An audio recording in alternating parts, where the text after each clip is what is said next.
Fala galera, tudo bem? Vamos para a nossa terceira aula de pilha. Hoje a gente vai ver como calcular a DDP. A DDP era aquele valor que aparecia no voltímetro de uma pilha, né? 1,10 volts, na pilha que eu dei o exemplo na aula. Então a gente vai ver como calcular essa DDP. Então, ó, primeira coisa é diferença de potencial e corrente elétrica.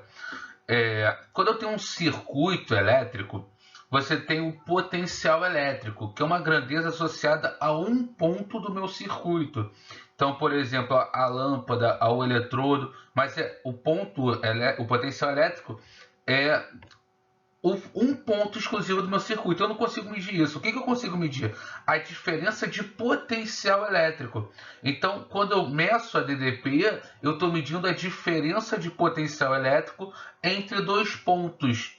Então, eu tenho, por exemplo, o eletrodo de cobre e o eletrodo de zinco. Eu vou medir a diferença de potencial entre esses dois pontos. É essa a minha medida do voltímetro, tá bem? Depois você lê o texto com calma.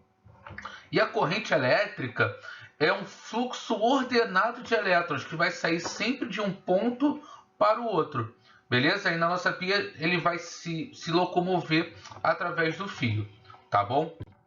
Então, ó, como é que eu faço para medir o potencial elétrico de uma pilha? Existem os potenciais de redução, que são valores, né, que a gente fala que é um potencial padrão, quando ele é medido a 25 graus Celsius e 1 atm, e quando eu uso uma solução 1 mol por litro. Então aqui eu tenho uma tabela com valores de potenciais padrão de vários elementos químicos. Então, por exemplo, a redução do zinco 2+ a zinco 0, né? Então zinco 2+ mais 2 elétrons se transformando em zinco 0, tem um potencial de menos 0,76.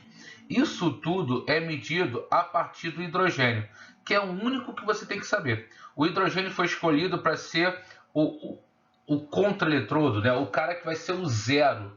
Né? Pra gente, em cada pilha que você tiver o hidrogênio, então, por exemplo, eu tenho uma pilha entre hidrogênio e zinco. E aí essa pilha marca 76. Como eu sei que o hidrogênio é zero, então esse 76 vem todo de quem? Do zinco. Né? Então, o hidrogênio é zero mesmo? Não, ele foi escolhido para ser zero, para que você consiga calcular o potencial dos outros elementos, porque aí você coloca um voltímetro, mede o potencial daquele elemento, porque você sabe que o hidrogênio é zero.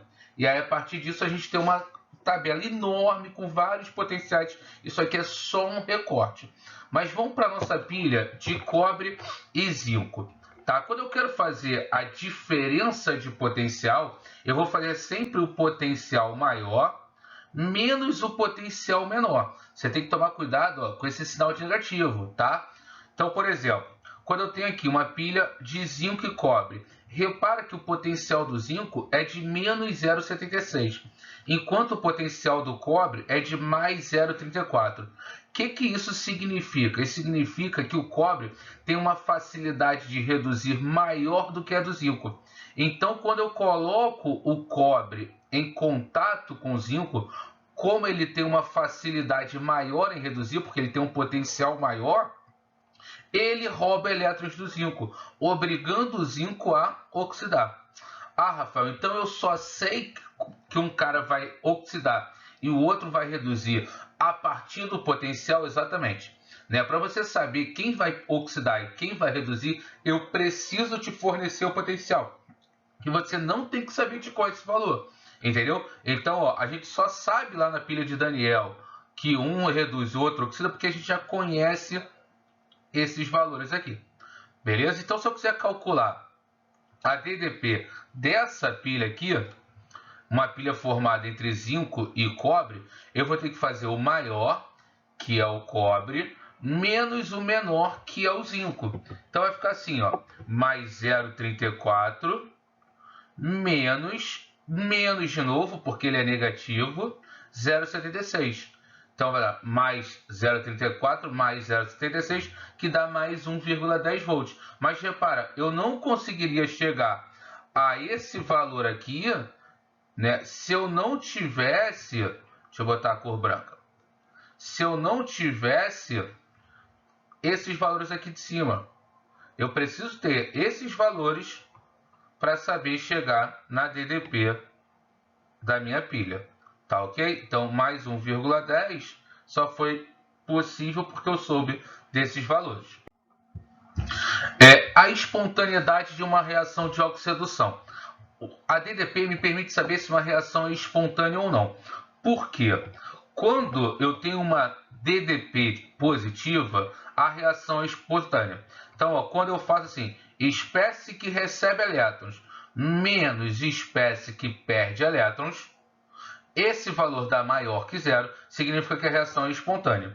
Se eu fizer essa mesma conta, espécie que recebe elétrons menos a espécie que perde elétrons, e for menor que zero, a reação não vai ser espontânea. Então vamos nós, ó. Eu tenho essas reações. Eu tenho o ferro com cobre 2+, dando cobre mais ferro 2+. Eu tenho ferro oxidando, então é a espécie que perde elétrons, e eu tenho cobre reduzindo, então é a espécie que ganha elétrons. Então eu vou fazer o potencial do cobre menos o potencial do ferro. 0,34 menos 0,44. Isso dá mais 0,78. Se eu fizer a reação inversa, eu vou encontrar outro resultado. Então, ó, ferro com cobre 2+, a reação ocorre porque o potencial é positivo.